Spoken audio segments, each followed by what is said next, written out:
Olá, olá, olá! Sejam muito bem-vindos ao nosso episódio 27 do Unicap Talks. 27 já, 27. Hein, Aclay? Tu achou que não passava de 5, né?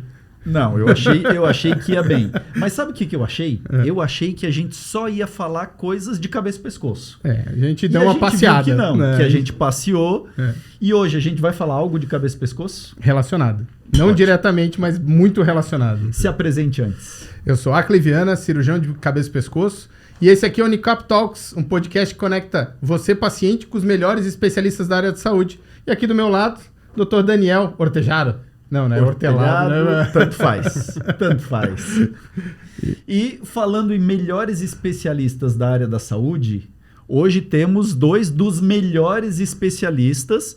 Um mesmo é um... A gente tem um otorrino que faz umas cirurgias muito difíceis, muito complicadas. Eu ia usar um palavrão, mas eu vou segurar um pouco a onda. E o outro é uma lenda, né? Não, o outro é professor, autor de livro, dá aula no mundo inteiro. E é uma honra pra gente tê-lo aqui hoje. A gente tirou ele das férias, Daniel. Isso aí a gente vai pro inferno. Isso é uma honra maior ainda. Mas eu tenho certeza que ele fez isso pelo André. Com certeza. Eu tenho certeza. Vamos começar pelo otorrino, vamos deixar a lenda, porque a lenda vai ter que se apresentar, né? Isso. Doutor André Zanetti. Bom, um prazer estar aqui com vocês, Aclay, Daniel. Então, meu nome é André Zanetti, eu trabalho junto com essas duas lendas aqui para mim, grandes amigos também.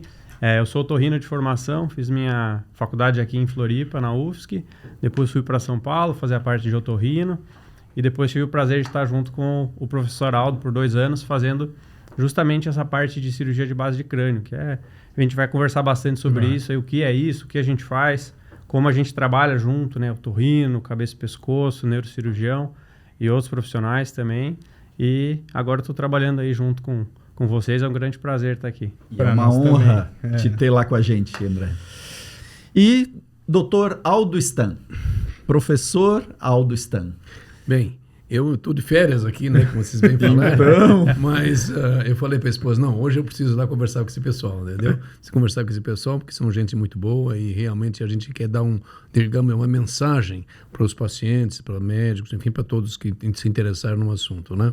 Eu fiz minha formação inicialmente em otorrinolaringologia, e pela final da década de 90, como as coisas começaram a acontecer e os casos mais complexos começaram a aparecer, eu vi a necessidade muito forte de expandir a minha especialidade. E a expansão começou com a anatomia. Uma coisa engraçada isso aí, sabe? Porque eu realmente... A primeira cirurgia que a gente fez foi lá pela década de 90, começo da década de 90, cirurgia grande. Para ser verdade, era um tumor maligno de base de crânio e que envolvia a parte anatômica. E eu não tinha ideia daquilo, visto por dentro do nariz como é que era. E aí o pessoal falou, você precisa conhecer anatomia. E aí eu fui para Jacksonville conhecer o Dr. Houghton, que era uma sumidade mundial, faleceu já, em anatomia. E aí ele me ensinou muitas coisas interessantes e eu voltei com outra cabeça. Então a minha vida mudou praticamente a respeito disso. Em virtude de tudo isso, eu acabei, vamos dizer assim, como é que eu vou te explicar?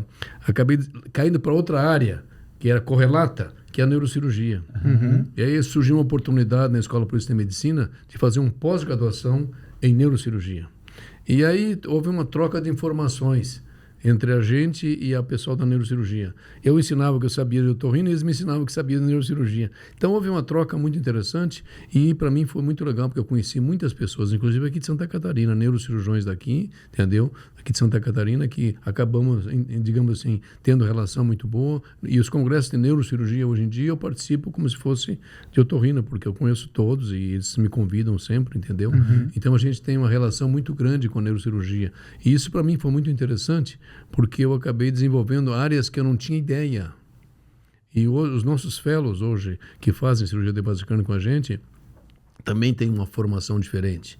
Não é a formação do otorrino que vê a amígdala, vê não sei o quê, vê coisas diferentes e principalmente complicações. Quer dizer, como tratar problemas, entendeu? Eu acho que é uma área bem interessante que valeria a pena discutir um pouquinho o que é isso aí. Acima de tudo, o que é cirurgia de base de crânio? Porque para o leigo, vamos dizer assim, o que é cirurgia? O que é esse negócio? que é cirurgia de base de crânio? Que negócio é esse? Essa era a pergunta que eu ia lhe fazer, porque o senhor falou, o senhor foi para base de crânio, a primeira cirurgia que o senhor fez foi uma cirurgia de base de crânio, e aí as pessoas não entendem. Aliás, as pessoas têm dificuldade de entender o que é o cirurgião de cabeça e pescoço, né? Porque eles vêm atrás da parte neurocirúrgica ou neurológica e a gente fala, não, o nosso vai só até a entrada ali, bateu no teto, voltou. Esse conceito é interessante, Quando a pessoa fala, o que é cirurgião de cabeça e pescoço? Ela fala, cabeça e pescoço, então você faz aneurisma. Exato. O termo cabeça e pescoço é um termo meio diferente, né? É meio genérico, na verdade, certo? Porque não é específico para lesões intradurais dentro da cabeça. Lesões mais periféricas, pele, coisas tipo assim, entendeu? E, então isso é uma coisa bem interessante. Agora, no conceito de base de crânio, é um conceito até hoje meio restrito. Porque, por exemplo, o que nós fizemos, que eu faço normalmente há muitos anos, há mais de 30 anos, que a gente foi precursor nesse assunto, é a cirurgia por dentro do nariz para atingir tumores cerebrais, usando como meio de visão o endoscópio. É uma coisa relativamente nova em medicina.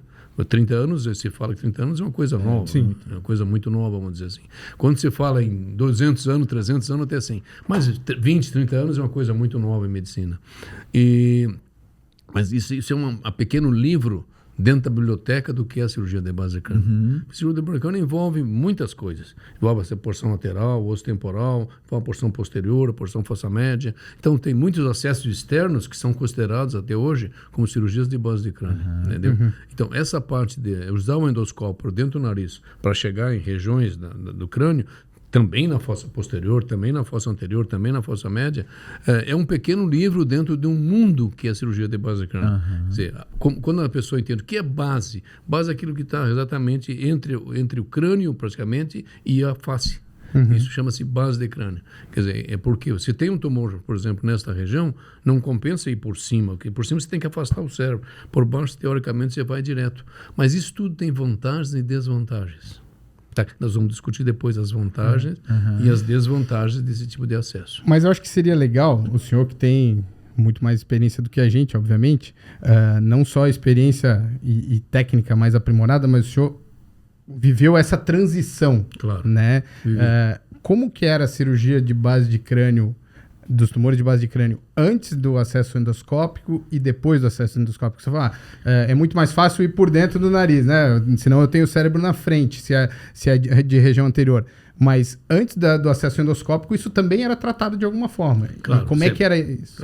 Então, por exemplo, o grande problema que existia no passado é que as cirurgias feitas por via externa implicavam no paciente ter uma fístula de líquido cefalorraquidiano. O que é fístula, para quem não entende? Fístula é um vazamento de líquido da espinha que sai pelo nariz. O líquido da espinha não pode se comunicar com o nariz. Uma vez que ele se comunica com o nariz, nós temos uma chance de ter uma meningite, ter um problema. E esse é o preço que a gente paga por fazer a cirurgia por dentro do nariz. Porque até hoje, apesar de toda a tecnologia que nós dispomos, ainda a fístula, esse vazamento de líquido ainda é um problema. Especialmente se abrir, tudo bem, não é tão complicado. Agora fechar é mais difícil. Então a gente tem que, eu sempre falo nas minhas aulas, diz o seguinte: antes de você abrir, você tem que saber como é que você fecha. Então a primeira coisa não é abrir, a primeira coisa é como for fechar. Planejamento. Se eu não sei como fechar, eu não vou abrir. Porque se eu abrir, eu vou ter problema no meu paciente. Entendeu? Então, parece dizer, quando a gente olha assim, não, mas não precisa mexer no cérebro. Não, na verdade, por dentro do nariz também se mexe no cérebro. Só que a cranotomia é dentro do nariz, não é por fora. Então, essa é a diferença básica que existe. É claro que os meios que nós dispomos hoje, endoscópios de geração com melhor iluminação, e o que mudou realmente foi a possibilidade de uma visão melhor, através de câmaras de alta resolução, monitores de alta resolução, que no passado os monitores e as câmaras não eram de alta resolução. Então tinha uma visão muito ruim. Então as chances de complicações eram muito altas. Outro problema sério que nós tínhamos é o sangramento. Como controlar o sangramento? Uma vez que eu tenho uma cavidade profunda, escura, como é que eu vou controlar o sangramento? Se eu não tenho como controlar o sangramento, o paciente morre sangrando. Entendeu? Então, agora foram desenvolvidos, digamos, cauteros especiais que movimentam só a pontinha, porque os cauteros que você usa por via externa, ele trança as pernas aqui na entrada do nariz, não tem como chegar no fim. Não tem como chegar no fim. Então, esses tipos de cautério ajudaram muito. Controle de sangramentos venosos, por exemplo, não sei se você sabe, mas existem dois tipos de sangramentos: sangramentos arteriais e sangramentos venosos. Os sangramentos venosos são das veias, obviamente, sangramento arterial de artérias. Porque nós temos duas situações interessantes. Temos a artéria carótida e a veia jugular. As pessoas falam artéria jugular. Não, é a veia jugular e a artéria carótida. Tá? São coisas diferentes. Por que são coisas diferentes? Porque hoje em dia desenvolveu-se espumas que conseguem controlar o sangramento venoso, mas não conseguem controlar o sangramento arterial. Então, esse é um outro desenvolvimento importante. Então, a associação do conhecimento anatômico, a associação de nova tecnologia, principalmente no que se refere à melhor visão, endoscópios, digamos, de alta resolução, monitores de alta resolução, tudo isso mudou. E a grande vantagem que existe da cirurgia por dentro do nariz é que você tem a possibilidade de todos verem a cirurgia. Não é uma cirurgia que só você vê. Todas as pessoas auxiliares entendem, instrumentadora, anestesista. Então, é um vídeo, é uma imagem de televisão no monitor que todos têm a possibilidade de ver o que está acontecendo. E isso ajuda muito na evolução, a entenderem a cirurgia. Porque normalmente, eu me recordo, quando eu era residente, cirurgias por dentro do nariz que a gente fazia, era uma iluminação muito pobre, quase uma vela. Então, aí a minha preocupação sempre era essa. Como é que eu vou aprender a fazer se eu não estou enxergando? Na verdade? E eu acho que também teve um avanço, né, professor? Porque, assim, por exemplo, tumores de seios paranasais, né? Eu já vi, eu tive a oportunidade de passar um mês com o Carral lá na época que eu fazia residência. Lá, ele estava em Pittsburgh, né? Columbus, ele estava na época. Em Columbus. Bom, ele continua em Columbus. Ele continua lá? Continua. Então. E, assim, cirurgias grandes de seios paranasais que antigamente eram acessos transmaxilares, né? Você fazia um predador, né? Você abria o rosto do sujeito. Hoje você faz por endonasal. A gente vê o André, a gente operou uma paciente junto e resseca a lesão ali, endonasal, por dentro do nariz, externamente. Uma coisa que o cirurgião às vezes não se preocupa com a estética, mas para o paciente é importante, a estética preservada, né? Então, o que me parece, e talvez o senhor viu isso, é que teve até um avanço. A gente foi, né? O senhor foi indo para dentro do cérebro pelo nariz, mas também quem estava ao redor foi avançando no tamanho e na complexidade da cirurgia. Sem dúvida nenhuma. O que você falou foi muito importante, porque uma das coisas que ajudaram a gente a desenvolver essas técnicas no passado foi a experiência em seios paranasais. Porque os seios paranasais é o que antecede a base do crânio. Então, para você ser um cirurgião de base de crânio por dentro do nariz, você tem que conhecer profundamente os seios paranasais. Porque através dele é que nós vamos chegar lá. Entendeu? Eu sempre digo que o seio esfenoidal, por exemplo, que é um seio da face, o que acontece com ele? Ele é como se fosse um hall de entrada de um shopping, de um edifício, de um hotel. Você tem que passar por ele sempre. Você tem que passar por ele para chegar nos corredores, nos quartos e assim por diante. Ou nas lojas, se for o caso de um shopping. Então, ele tem que passar pela entrada. Você não tem como você pular a entrada. Então, isso é o conhecimento de como chegar nos seios paranasais é o que possibilita, digamos, a gente ir para frente. Porque eu sempre digo que a anatomia dos seios paranasais não tem nada dentro. Se você analisar friamente, os seios paranasais têm ar dentro. Tem nada dentro. Então, onde é que está a anatomia dos seios paranasais? Na verdade, por detrás. A anatomia está nas paredes. Atrás das paredes. Então, para você conhecer a anatomia, você tem que passar eles. E esse é que realmente levou a gente a entender por quê. Porque se eu entro numa sala como esta, por exemplo, certo? Se eu abrir um buraco aqui, eu não sei onde eu vou cair, entendeu? Porque eu não conheço a anatomia por trás desse aí. Mas se você conhece a anatomia por trás dessa sala, fica mais fácil de você progredir. Aquela porta, por exemplo, certo? Eu não sabia que tinha aquela porta, entendeu? Era uma porta que estava meio mascarada. Então, o que acontece? Se eu não soubesse disso, que o cara abriu para mim a porta, eu realmente cairia num precipício, vamos dizer assim, entendeu? E não sabia onde é que eu estaria. Isso foi um avanço muito importante. Então, os seios paranasais contribuíram para que isso crescesse. Né? Mas tem preços isso tudo, viu? Isso tem preço. Isso não é tão barato assim, não. Tem preços importantes, certo? Não é todos os casos que se pode fazer por dentro do nariz, em primeiro lugar, entendeu? Em segundo lugar, também existem complicações como as outras cirurgias que existem abertas, vamos dizer assim, entendeu? Então, André, antigamente, quando eu estava na residência, Toraldo, um nasoangiofibroma... 40 anos, doutor. Não faz tanto tempo assim. Sacanagem. Um nasoangiofibroma. A gente fazia uma incisão enorme, paranasal, lábio, embaixo da órbita, abria tudo, para tirar uma lesão desse tamanho. 3 centímetros. Um tumor na base do crânio, fazia uma incisão enorme. Hoje em dia, muitos desses, ou talvez a maioria desses tumores, consegue tirar por dentro do nariz. Por dentro do nariz, isso mesmo, Daniel. Que então, como o doutor Al estava comentando, com o advento do endoscópio, a gente conseguiu ganhar muito em visualização, em enxergar dentro do nariz, que é uma cavidade pequena, um buraco pequeno. E com a iluminação na ponta do endoscópio, a gente consegue ter acesso a todas essas cavidades que estão dentro do rosto. Então, com esse processo, né, que foi se desenvolvendo ao longo das últimas décadas, a gente consegue tirar, inclusive, lesões muito grandes, que antigamente você tinha que abrir a cara do sujeito inteira para retirar. E hoje em dia a gente consegue fazer isso por dentro do nariz e com ótimo controle de sangramento, um ótimo controle de fístulas licóricas, né, que é o fechamento da base do crânio. Então, a gente consegue, né, ter um alcance muito grande, né, uma indicação muito grande. Obviamente, vai ter que ser avaliado caso a caso, se isso é aplicável, se muitas vezes você precisa fazer um corte externo associado para usar as duas técnicas, mas na grande maioria das vezes a gente consegue sim fazer a cirurgia dessas lesões, angiofibromas, alguns tumores como esse, tudo por dentro do nariz. Isso para o paciente é muito bom, porque muitas vezes ele evita, né, de ter uma cicatriz externa, uma cicatriz que muitas vezes poderia gerar algum estigma, né, algum prejuízo social, e tem uma recuperação muitas vezes bastante rápida. Então, isso é um avanço muito grande para a medicina. Vai me dizer que tu não pegasse essa época? Que tinha que fazer incisão paranasal e abrir tudo para tirar um nasoangifibroma pequenininho. Tem algumas experiências, umas experiências traumáticas dessa época. Doutor Aldo, hoje em dia, que tipo de lesões, que diagnósticos que são possíveis fazer cirurgia endoscópica nasal? Hoje em dia, basicamente, a maioria dos tumores são tumores hipofisários. Para quem não conhece, tumores de hipófise, vocês tiveram alguma parte endocrinológica hoje, não? De hipófise, não. A gente não chegou a falar, não. Bom, hipófise é o tumor mais comum da base do crânio. É aquele tumor pequeno, como se fosse um grão de feijão grande, entendeu? Que está localizado bem no meio da base do crânio, atrás do esfenoide. Numa região chamada cela túrcica. Ele é túrcica porque parece uma cela de cavalo turco.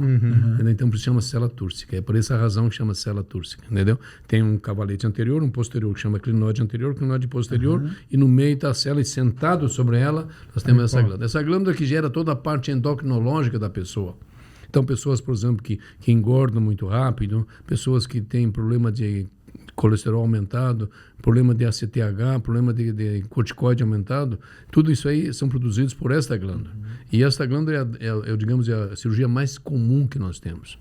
Os tumores podem se restringir a glândula ou pode se expandir lateralmente. E aí que o doutor André falou, vem a vantagem do endoscópio. Qual é a grande vantagem do endoscópio? Que ele permite, que ele falou, a visão junto da lesão e permite muito mais que isso. O que os microscópios não permitiam, a visão angulada. O endoscópio tem pescoço. Ele consegue virar. E o microscópio trabalhava em túnel. Tem de 45 graus, 70 graus, depende se tem lesões laterais, ele pode virar o endoscópio e ele ir para a lateral. Entendeu? Então, isso é uma coisa muito importante. Quer dizer, a imagem é muito melhor porque a luz está na ponta do instrumento. Enquanto que o microscópio, isso é uma distância de 30 centímetros, mais ou menos. Então, a gente não consegue ter a mesma visão que você tem com o endoscópio. Essa é uma vantagem importante. Uma vantagem importante é essa possibilidade de uma visão grande angular. Grande angular. Você tem um endoscópio de 4 milímetros, que a maioria é 4 milímetros, mas temos alguns de 5, outros maiores. Cirurgias de abdômen, por exemplo, as pessoas usam de 10 milímetros. Que tem espaço. No nariz não tem espaço. Se você colocar o endoscópio e mais os instrumentos, a cavidade nasal não cabe. Especialmente em criança fica muito mais difícil. Então tem essa possibilidade toda de fazer isso, entendeu? De você expandir o teu acesso cirúrgico, entendeu? Então tumores hipofisários são os mais frequentes. De longe os mais comuns. Eu diria para você que a gente tira em torno de hoje, na experiência que a gente tem, mais ou menos 80% dos tumores de base de crânio são tumores hipofisários. Entendeu? E a indicação de acesso transnasal é a grande indicação. Agora, existem lesões outras, tipo meningiomas, etc., que são lesões mais controversas, porque pode tanto ser operada por dentro do nariz como por fora. Há quem prefira fazer por via externa, há quem prefira fazer por dentro, aí vai depender da experiência de cada um, entendeu? Da indicação cirúrgica, o tumor está mais lateral, está mais medial. Então existe, digamos assim, uma seleção que a gente faz para saber. E você tem que oferecer ao paciente aquilo que é melhor para ele, não o que é melhor para você. O melhor para ele é fazer esse acesso por aqui. Ou o melhor para ele é fazer esse acesso por aqui. Então, não, ele vai tomar a decisão, diz, você tem essas opções. Eu acho que o melhor para o senhor seria esta, mas fica à vontade, entendeu? Então, eu acho que isso Esse, aí... para mim, é o melhor cirurgião que existe, professor. Porque assim, se eu não faço um acesso que o senhor faz, mas eu digo, eu acho que melhor é isso aqui, eu vou mandar o paciente para o senhor... Claro. É o cara que conhece sua limitação e que quer o melhor para o seu paciente. que é melhor trabalhar pro com paciente. honestidade. Eu sempre digo o seguinte, o bom cirurgião é aquele que sabe operar. O ótimo cirurgião é aquele que faz muito bem a cirurgia. Mas o melhor de todos é aquele que sabe quando não operar. Exatamente. Isso demora muito tempo. Demora. É muito tempo. Porque quando a gente é mais jovem, existe uma coisa chamada furores operantes. Entendeu? O cara quer fazer. Na verdade, com o passar dos anos, a gente vai vendo esse caso tem indicação, esse não tem indicação, esse o risco é muito alto, isso tem muitos problemas e assim sucessivamente, entendeu? Então, demora um certo tempo para você equalizar isso, ou seja, você chegar num ponto e dizer, não, esse tem indicação, esse não tem indicação, esse vai bem, esse vai mal. Isso demora um tempo para você aprender esse tipo de coisa. Mas você tem que pensar sempre numa coisa, pensar no paciente. Esse é o objetivo mais importante de uma reunião como esta. Eu falo sempre que você vai num congresso médico, o mais importante é o paciente. Nós temos lá para ver o que é melhor para o nosso paciente. O que é melhor para o nosso paciente é isso, entendeu?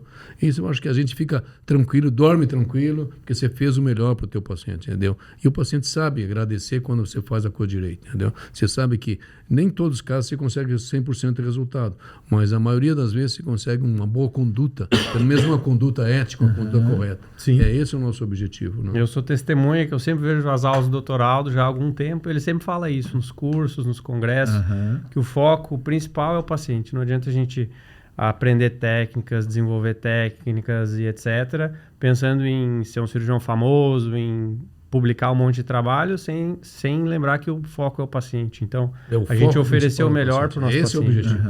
Eu acho que, pensando assim, o que eu faria se fosse eu o paciente? O que eu faria eu? Se fosse eu o paciente, eu não faria isso. Então, faça para o seu paciente aquilo que você não faria para você. Então, a chance de errar é pequena. Sim, com toda certeza. E, Dr. Aldo, o senhor viveu essa transição, né? Então, o senhor mesmo falou, há 30 anos atrás não se fazia isso e os materiais foram melhorando. Foram. Como que foi essa evolução? Como que isso aconteceu? No começo a gente operava, digamos, septo e foi indo cada vez mais profundamente, até que chegou o momento que desenvolveu tal instrumento. Como é que foi? Como é que é a história? Como é que é a história? A história é muito interessante. E o quanto o senhor participou dessa história também? Essa história é muito interessante, porque há mais ou menos uns 35 anos atrás, eu recebi um paciente, um neurocirurgião, para fazer uma biópsia de uma lesão de esfenoide. Esfenoide, para quem não sabe, é aquele seio da face mais posterior. Bom, essa lesão estava no esfenoide, era um senhor de origem alemã, era um judeu de origem alemã, morava na Alemanha, depois veio para o Brasil, e tinha uma esposa que tinha problemas neurológicos graves. E ele foi consultar, o neurocirurgião mandou para mim fazer uma biópsia dessa lesão. Uma biópsia. Ele tinha uma paralisia de sexto nervo craniano e fazer uma biópsia. Na paralisia de sexto nervo craniano, você tem algumas hipóteses diagnósticas, tumor maligno, ou um cordoma, ou coisa do tipo assim. Bom, quando eu fiz a biópsia desse paciente, tirei um pedaço, teve uma fístula licórica, começou a vazar líquido. E agora? O que nós vamos fazer com esse cara? Tem que fechar a fístula. Mas quando eu fiz a biópsia, ficou um buraco no esfenoide, porque já tinha um buraco, que a lesão vinha de dentro do crânio para fora, ou vice-versa. Bom, o fato é que nós não tínhamos instrumento na época para fazer esse tipo de cirurgia. Para você ter uma ideia, a gente tirou o tumor usando tesouro de corneto. Corneto, para quem não sabe, é aquela carne esponjosa que o povo chama, é de carne esponjosa. E tesouro de corneto é uma coisa muito grosseira. Você trabalhar dentro de artérias muito delicadas, muito finas, com nervos muito delicados. E você sabe que isso aconteceu. Então, abri e vi aquela imagem. Quando nós vimos aquela imagem, eu, principalmente, não tinha nem noção do que era aquela imagem que eu estava vendo. Era uma imagem muito nova para mim. Era uma coisa que eu não estava habituado a ver. Isso foi no começo da década de 90. Nem tomografia direito tinha, né? A tomografia estava começando. As imagens era VHS, não tinha o Super VHS. E eu me lembro daquela imagem, me chocou muito e me deixou muito apreensivo, porque é uma imagem que via artéria basilar, que hoje é comum de ver isso, terceiro nervo craniano, tronco cerebral, tudo visto por dentro do nariz, uma coisa, fossa posterior, uma coisa que me deixou muito impressionado, né? E eu digo, e agora, como é que eu vou fazer isso aí? E aí, digo, bom... O senhor foi biopsiar e abriu um buraco ali. Abriu a parede posterior do esfenoide e caí dentro da fossa posterior. E o tumor já estava lá. Assim, eu caí de gaiato lá dentro. Começou a ver, o senhor estava dentro lá. Quando eu vi aquela imagem, meu Deus do céu. Bom, o mais interessante de tudo é que logo em seguida, eu acho que uns 3 dias depois, tinha um congresso europeu de rinologia, que era numa cidade chamada Stuttgart, na Alemanha, que é na Bavária, fica na Bavária alemã.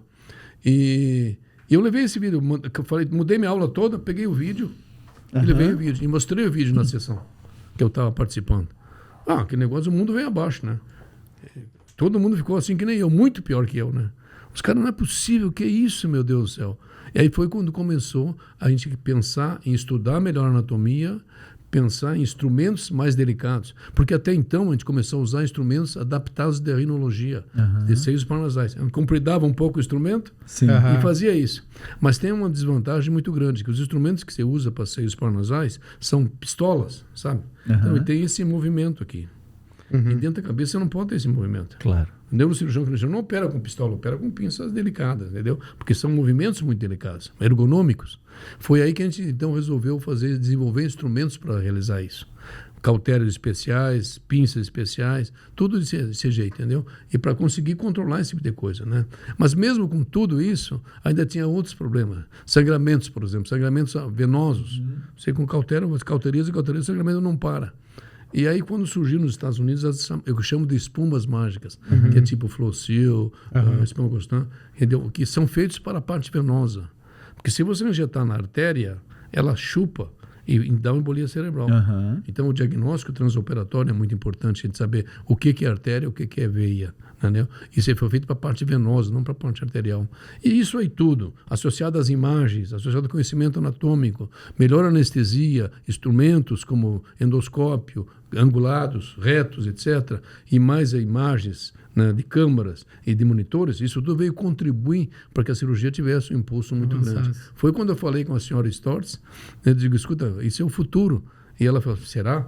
E quantos anos mais ou menos porque assim, o senhor começou um desenvolvimento de materiais, de equipamentos, né, associado, né, assim, junto, botamos com a sua consultoria, né, digamos assim. Quanto tempo mais ou menos levou esse tempo inicial? 10 anos, 5 anos? Para dizer assim, agora a gente começou a ter algo próprio, assim, algo... Mais ou menos uns 10 anos. Uma década ali. Até as pessoas... Porque são paradigmas que têm que ser quebrados. Isso, exatamente. E quebrar paradigmas pode... Eu tenho uma aula sobre paradigmas. E quebrar paradigmas pode ser uma coisa que acontece em dias, meses, séculos. Ou séculos. Tem paradigmas que acontecem em séculos, que não foram quebrados até hoje. Um deles, que eu dou exemplo sempre, é um paradigma que não foi quebrado. Esse nós tentamos quebrar. Por exemplo, a gente dizer que o cara tem um bom coração. Não é verdade? Os egípcios, eu aprendi com os egípcios isso. Eles faziam assim, nos processos de mumificação, eles tiravam o cérebro através do nariz. Eles já faziam eu aprendi isso. Endoscópica, né? Eles faziam com abril, com gancho, pelo seio senoidal, na região clivosa, com ganchos de bronze, depois com funil de madeira, colocavam um óleo para forrar toda a parte interna. Nesse processo de mumificação, o que acontece? Para manter o crânio intacto.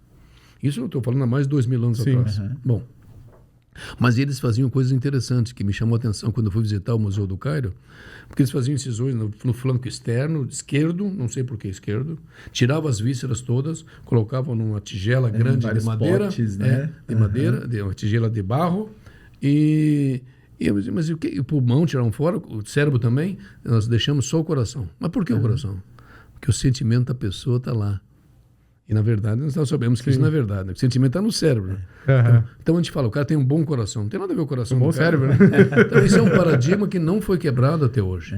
As pessoas continuam, todo mundo, leigos e não leigos, médicos e não médicos, continuam achando que digamos, o sentimento de uma pessoa está no coração. E, na verdade, não está no coração. Na verdade, está no cérebro. É isso aí. Então, o cara tem um bom coração e é ótimo. Entendeu? Mas não tem nada a ver com o que o cara sente, com a personalidade do cara. Né? Então, esse é um paradigma que, por exemplo, não foi quebrado. Agora, existem outros paradigmas que já estão sendo quebrados, entre eles esse tipo de cirurgia, por exemplo. Esse é um paradigma que demorou muito para ser quebrado. Mais de 10 anos para conseguir, digamos, que a coisa andasse, para ser aceito mundialmente. E hoje em dia você vê que a aceitação é mundial desse tipo de situação. É claro que existem restrições e indicações. Cada vez mais as indicações têm que ser muito precisas. Sabe? Acho que a indicação precisa é o sucesso da cirurgia. Você indica casos que não tem indicação, realmente a situação fica muito difícil, porque as complicações são muito grandes. Então, nós temos que... Esse tipo de situação é que diferencia o médico, entendeu? Porque é que nem prescrever remédio. Isso é uma arte. É uma arte. Eu quero saber prescrever medicamento correto. Esse é uma arte. E a cirurgia também é uma arte, não deixa de ser uma arte. Como a anatomia é uma arte, na verdade. Eu sempre falo nas aulas, anatomia se mescla com a arte. Você mesmo com a arte. Por exemplo, nós pegamos artistas como Michelangelo, que foi um grande astro do Renascimento italiano. Mas também desenhou, era um anatomista. Então, ele pintou a Capela Sistina e lá ele escreve a criação de Adão. Você mistura a arte com a anatomia, com a ciência, na verdade. Leonardo da Vinci. Agora, nós tivemos um outro fantástico que foi o Leonardo da Vinci. Leonardo da Vinci era muito mais que um escultor, que um pintor. Era um cientista como um todo. Desenvolveu helicópteros na época, um monte de coisa. Coisas interessantes, mas também descreveu anatomia. E ele dizia uma coisa que na América Latina é muito frequente e muito errado de falarem. O cara pede um ataque de maciço crâniofacial. A tomografia. A tomografia axial computada de maciço crâniofacial.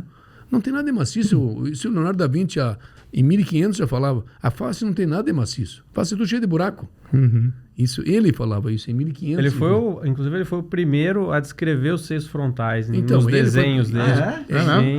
Os desenhos de 1500 e pouco. Por volta de 1500, só para vocês terem uma ideia. Então ele fazia muitas dissecções, né? Exatamente. Só para vocês terem uma ideia. Ele era tão louco que ele pegava corpos humanos e levava para casa para dissecar. Sim. Ele ia preso, né? Não, se fosse hoje já era. Né? E numa época que era meio que proibitivo também, né? Totalmente proibitivo. Era proibido. Ia pra fogueira. Nossa, não, é uma loucura. Então, paradigmas, digamos, são feitos para ser quebrados, não é verdade? E depois dessa década, professor, assim, isso começou a andar, mas a evolução continuou e ampliou também o leque de cirurgias, as fronteiras foram aumentando. Foram aumentando. Então, o que acontece? Cada dia que passa, se aumenta mais as fronteiras. Porque cada dia um quer fazer uma coisa diferente. E aí, no momento que o mundo aceitou, as coisas começaram a andar. Especialmente os americanos. Entendeu? Porque nos Estados Unidos sempre foi assim, digamos, se os americanos não aceitassem, assim, a técnica operatória... Estou falando isso depois da Segunda Guerra Mundial. Não? Antes da Primeira Guerra Mundial, não. Mas depois da Segunda Guerra Mundial, o que acontece? Predominou a língua inglesa. Então, no momento que os americanos aceitam um paradigma, certo? A coisa anda. Até quando eles não aceitam, não anda. Então, é um negócio engraçado. Mas isso tudo leva muito tempo para acontecer. Levou muito tempo para acontecer. E depois, passado esse período, as coisas começaram a andar. Agora, as fronteiras foram ampliando. Hoje em dia, por exemplo, hoje em dia, se faz acesso transorbitário para a fossa média. É uma coisa que, sabe... Eu realmente, tudo bem, acho interessante todas as técnicas, mas eu falei para o cara que deu aula aqui, no congresso que teve de base de crânio, eu falei para um canadense, disse para ele o seguinte, olha, se você me disser uma razão pela qual é melhor fazer por aqui do que por aqui, eu troco. Ele não me deu nenhuma razão. Né?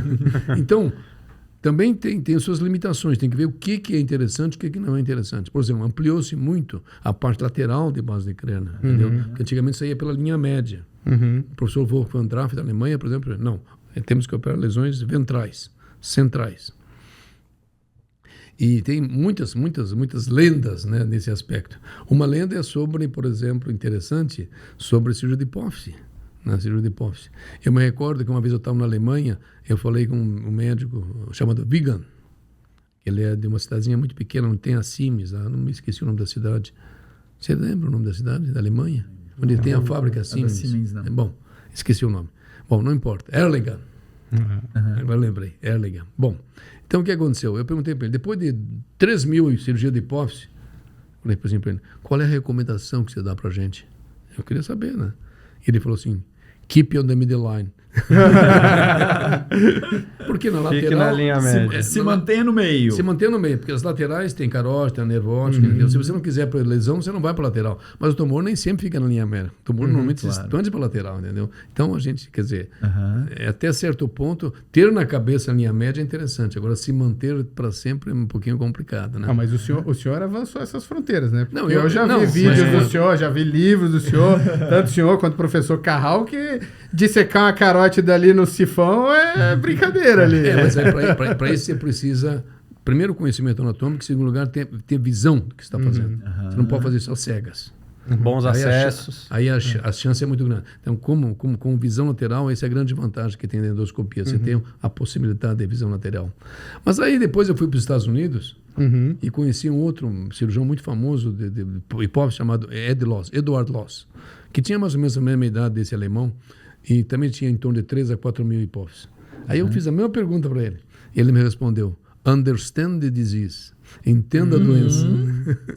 Já foi um pouquinho mais amplo, entendeu? Já foi um pouquinho mais amplo. E esse americano, Edward Loss, continua trabalhando até hoje ainda. Ele deve estar uns quase 90 anos, sei lá. Mas continua trabalhando até hoje. Operando. Continua operando. E continua dando coisas interessantes. Então, eu acho que isso é muito interessante, você ter a possibilidade de dar continuidade àquilo, entendeu? E nós temos os nossos serviços de fé lá no hospital. E o doutor André, que está aqui agora, teve a oportunidade de passar 2 anos lá com a gente e ver muitas coisas e mudar a cabeça, né? Porque, na verdade, isso é uma mudança de pensamento. Isso é uma mudança de pensamento muito grande. E o que eu sempre digo é que a cirurgia por dentro do nariz não é a solução de tudo, não é uma fantasia que você resolve tudo. Tem casos que são muito bons e casos que não são muito bons. Entendeu? Isso é importante, porque às vezes as pessoas pensam que é por dentro do nariz que é tranquilo, Não, que não, não vai ser simples, que, não, né? que é simples, ou que é uma cirurgia Não, pequena não. e dá para fazer grandes cirurgias. Nem sempre tem indicação, nem sempre é tranquilo. Grandes cirurgias por dentro do nariz com... O senhor falou da fístula, né? De uma complicação que é a fístula licórica. Justamente nessa ideia de que as cirurgias não são simples, assim. O que em geral, além da fístula, a gente pode ter de complicações nessas cirurgias de base de crânio endoscópicas? Tudo. Qualquer coisa. Tudo. Eu falo tudo pelo seguinte. O fato de você fazer a cirurgia no nariz não significa que você está sendo menos agressivo ou mais agressivo. Você tem um acesso minimamente invasivo, mas não uma cirurgia minimamente invasiva. Mas ele é minimamente invasivo exteriormente, né? Porque interiormente é tão invasiva quanto. Exatamente. Você pode fazer um estrago monstruoso no nariz. Eu me lembro que uma vez eu estava em Estrasburgo, discutindo com um neurocirurgião muito famoso, Al Mefty, é um que vive em Oklahoma. Ele é um famoso neurocirurgião. Você falou assim: vocês, otorrinos, destroem o nariz. Eu falei: olha, realmente você tem razão, tem muitos otorrinos que destroem o nariz mesmo. Aí o paciente tiram tudo, corneto, septo, tiram tudo para fazer uma cirurgia de hipófise. E o paciente fica depois com sequelas, com queda do osso no nariz, sinusite, sinéquia, sangramento, um monte de coisa. Eu digo, a mesma coisa vocês destroem o cérebro muitas vezes. Bom, aí a coisa ficou por isso mesmo, sabe? Então não conversamos mais, não adiantou um pouquinho mais a coisa. Mas são limitações importantes. Agora, em relação à fístula, além da fístula, nós temos problemas de, por exemplo, lesões arteriais. O nosso limite cirúrgico são as carótidas. E você sabe, não sei se você sabe, a carótida são 2 vasos arteriais importantíssimos, direito e esquerdo, sendo que o esquerdo é predominante sobre o direito. Se você tiver uma lesão de carótida esquerda, muitas vezes é uma catástrofe para o paciente. Entendeu? E essas artérias estão pegadas com o nosso campo cirúrgico. Então tem que saber exatamente... No meio do caminho ali. No meio não, né? Mas estão nas laterais do caminho. Tem que saber bem onde elas estão. Eu sempre digo que as carótidas são que nem o ureter do urologista. Não Estão dá sempre pra no meio do caminho. Sempre no meio do caminho. Então é importante tomar cuidado com essas artérias, entendeu? Então isso é um problema. Outro problema que existe é a parte endocrinológica. Se você mexer na haste da hipófise, a pessoa pode urinar, desidratar. Então eu sempre digo que água demais mata, o cara morre afogado. E água de menos morre de desidratação. Então, tudo que tiver de excessivo de água, por exemplo, é um problema. Isso pode acontecer quando você manipula a haste da hipófise. Entendeu? Então, lesões cerebrais, lesões vasculares. Existem microartérias chamadas artérias perfurantes, que têm diâmetro do fio do cabelo. Se você lesar uma artéria dessa, que muitas vezes você não enxerga, o que acontece? Não tem como emendar.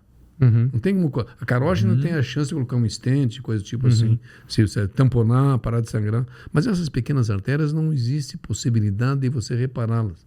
Então, esses são outros problemas que podem acontecer. Mas pode acontecer também por vias externas. Não só por dentro do nariz, mas por via externa também.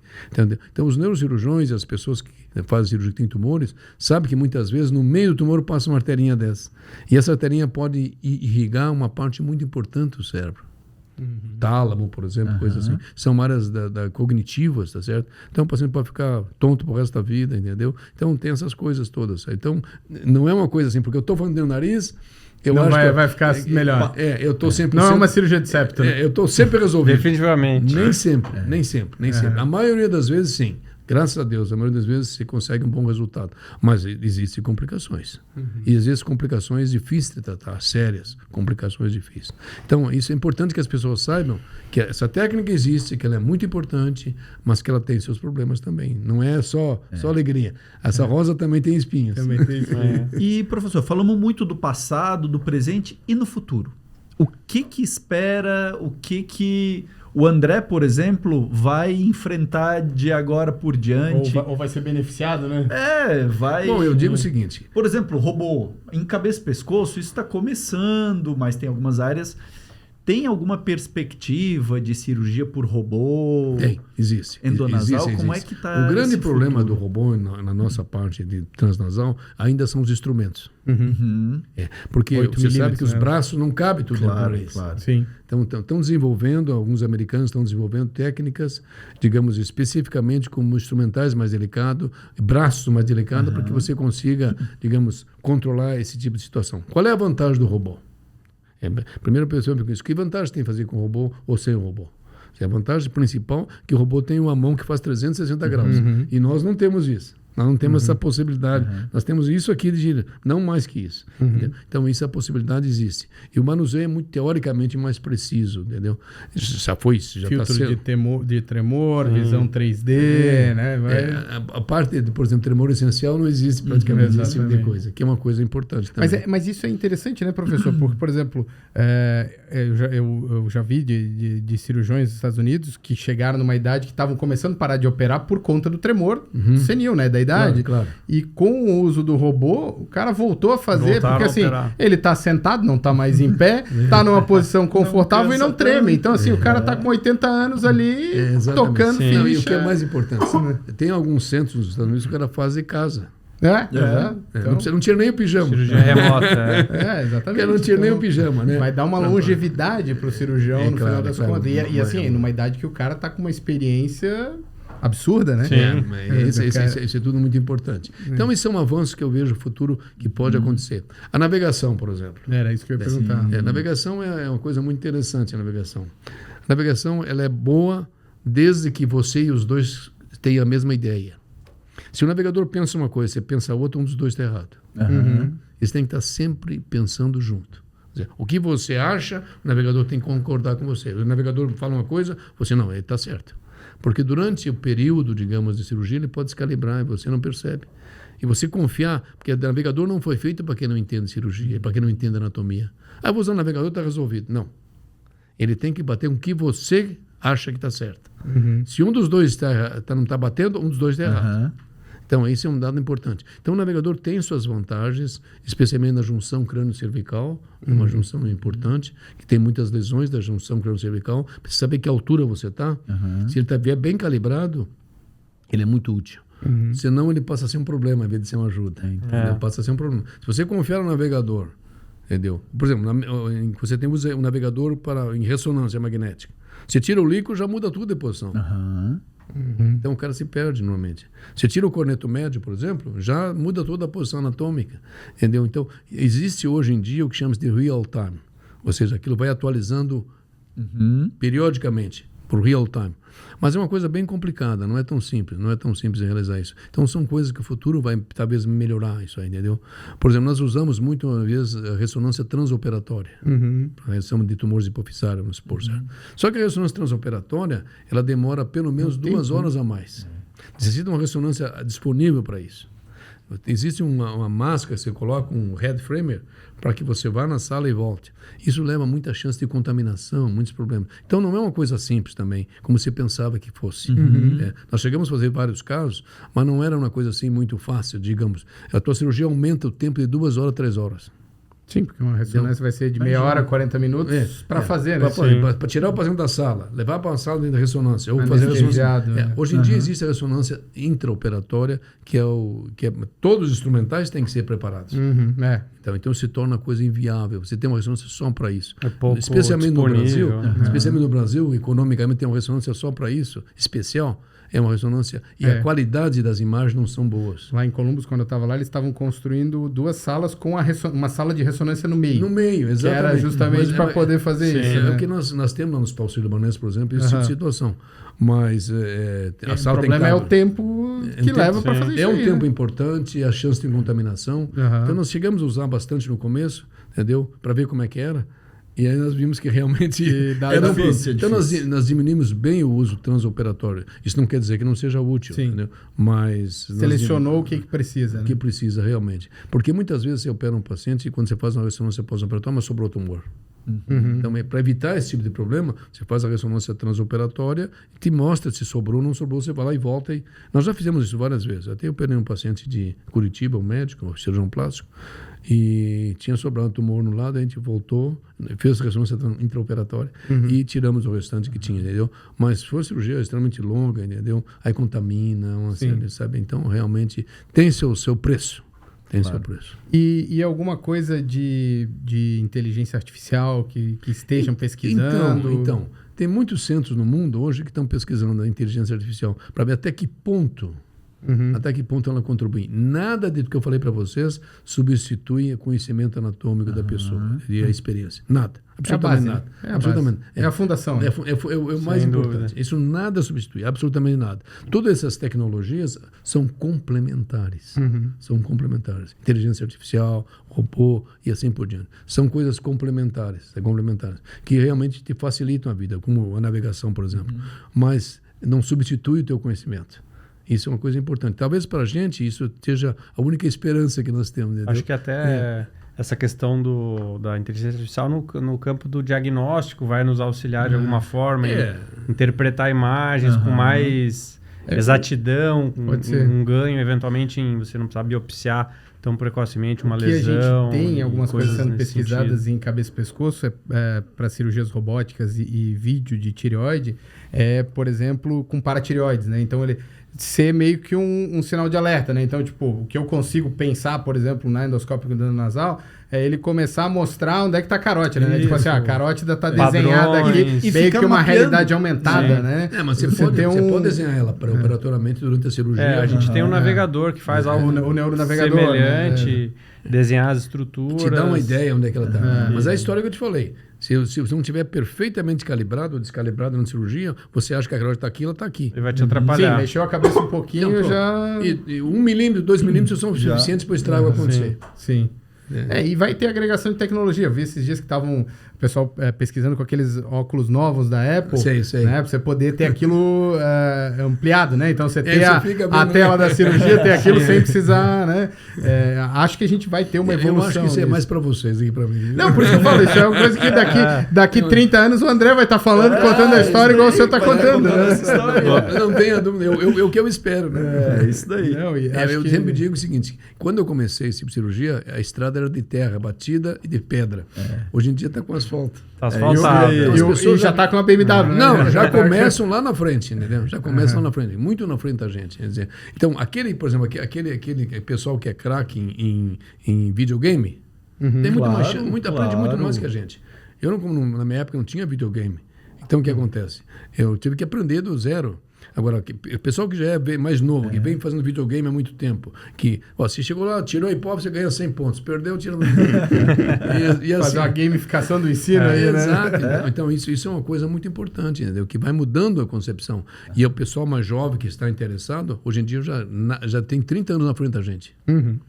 Então, isso eu acho que é uma coisa que vai mudar bastante. E daqui a 30 anos o André deve estar voando já. É isso daí. Deus quiser. Até menos, eu espero. Mas uma coisa que é interessante também, que o doutor Aldo veio de uma época em que se fazia muita coisa. Então, o doutor Aldo veio de uma escola em que a residência eram 2 anos, mas eles tinham um volume de treinamento absurdo. Então, operavam tudo. Da cirurgia plástica, operava neurinoma acústico, tumores da parte de ouvido... broncoesofagologia, você lembra? Tumores de garganta, enfim, faziam tudo. Eu tirei muito corpo estranho na minha vida. Coisa de brônquio. Nossa Senhora. Então, isso também, a bagagem que ele foi adquirindo ao longo do tempo... E faz essa coisa meio translacional, né? Você tem a ideia daqui, esse deve ter tido muito no desenvolvimento, esse aqui lá funcionava bem, talvez se eu adaptar aqui, um pouco, né? Acaba... o conhecimento vai se somando. Né? Essa é uma coisa que é a ideia. Mas eu acho que, por exemplo, a possibilidade da turma jovem como o André, por exemplo, criar coisas melhores e desenvolver mais, é muito maior.